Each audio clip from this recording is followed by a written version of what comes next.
ഇപ്പോൾ നമ്മൾ CT എടുത്തുകൊണ്ടിരിക്കുകയാണ്. മാഡത്തിനെ വെന്റിലേറ്റ് ചെയ്തിട്ടുണ്ട്. GCS സ്കോർ 8 ആയിരുന്നുകൊണ്ട് വെന്റിലേറ്റ് ചെയ്തിട്ടുണ്ട്. Orthopaedicians, neuro surgeons, general surgeons, ENT മുതലായ എല്ലാ ഡോക്ടേഴ്സും ഇപ്പോൾ CT റൂമിലുണ്ട്. CT എടുത്തതിന് ശേഷം ഡോക്ടർ കൃത്യമായിട്ട് മീഡിയനെ ബ്രീഫ് ചെയ്യുമെന്നാണ് പറഞ്ഞിരിക്കുന്നത്.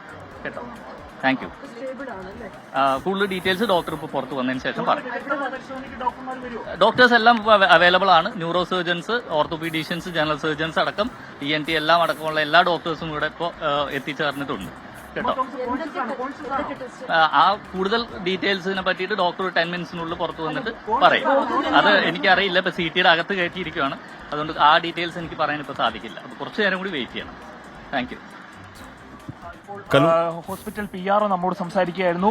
PRO പറയുന്നത് അല്പസമയത്തിനുള്ളിൽ കൂടുതൽ വിവരങ്ങൾ നമുക്ക് നൽകാൻ സാധിക്കുകയുള്ളൂ. ഇപ്പോൾ ഏതായാലും വിദഗ്ധരായിട്ടുള്ള ഡോക്ടേഴ്സ് എല്ലാം ആശുപത്രിയിൽ തന്നെ എത്തിയിട്ടുണ്ട്.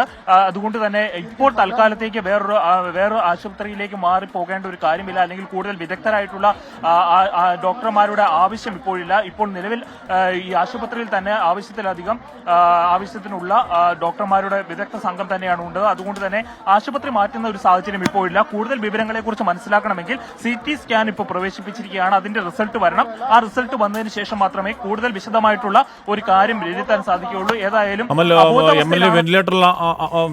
വെന്റിലേഷൻ കൊടുക്കുന്നുണ്ട് എന്ന കാര്യം ഡോക്ടർ സ്ഥിരീകരിക്കുകയാണോ?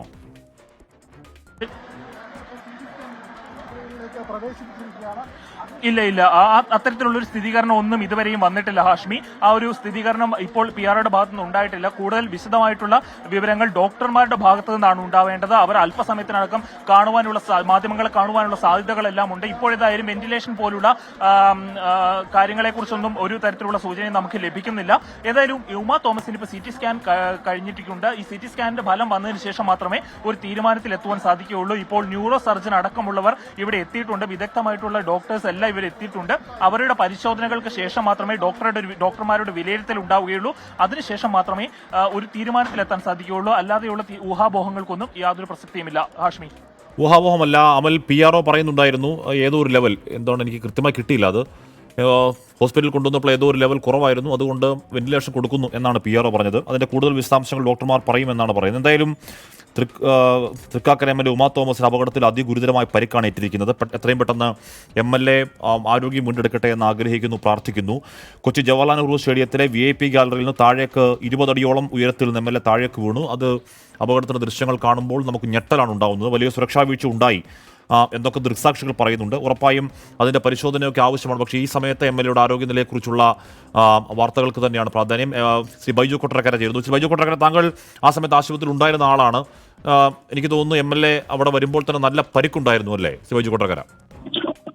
ഉണ്ടായിരുന്നു കാശ്മീർ. അതായത് ഞാൻ ആ സമയത്ത് ഒരു മെഡിസിൻ വാങ്ങാൻ വേണ്ടി അത്യാഹിത വിഭാഗത്തിൽ മാത്രമേ സൺഡേ ആയതുകൊണ്ട് മെഡിസിൻ കിട്ടുള്ളൂ. ഞാൻ ആ മെഡിസിൻ മേടിക്കാൻ വേണ്ടി അവിടെ നിന്ന സമയത്താണ് ആംബുലൻസ് വരുന്നതും അലറി വിളിച്ചുകൊണ്ട് 1-2 പേര് പെട്ടെന്ന് കയറി വരുന്നതും അതിനകത്തെ നോക്കിയപ്പോ ഉമാ തോമസ് ആണ്. രക്തം മുഖത്തും തലയിലും വാർന്നൊഴുകുന്നുണ്ടായിരുന്നു.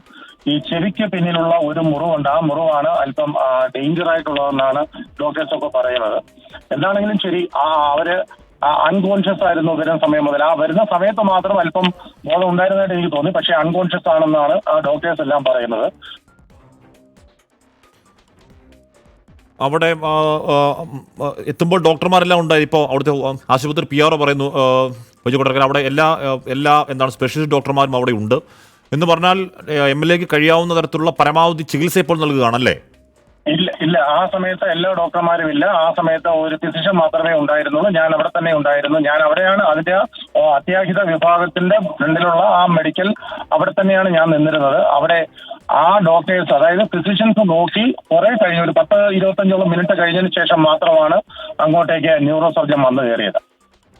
ഓക്കെ, ബൈജു കൊട്ടരക്കര ആ സമയത്ത് ആശുപത്രിയിൽ ഉണ്ടായിരുന്നു. ബൈജു അവിടെ MLA ആശുപത്രിയിൽ കൊണ്ടുവരുന്ന ദൃക്സാക്ഷിയാണ് ബൈജു. നല്ല പരിക്ക്, ചെവിക്ക് പിന്നിലൊക്കെ പരിക്കുണ്ടായിരുന്നു, നന്നായി ചോര പോകുന്നുണ്ടായിരുന്നു എന്നൊക്കെയാണ് ബൈജു പറയുന്നത്. ദൃക്സാക്ഷികൾ അത് പറയുന്നുണ്ട്. അത്രത്തോളം വലിയ വീഴ്ചയായിരുന്നു. ഒരു 10-15 അടി താഴ്ചയിലേക്ക് വീഴുന്നു എന്ന് പറയുമ്പോൾ ആ വീഴ്ചയുടെ ആഘാതം നമുക്ക് മനസ്സിലാക്കാവുന്നതേ ഉള്ളൂ.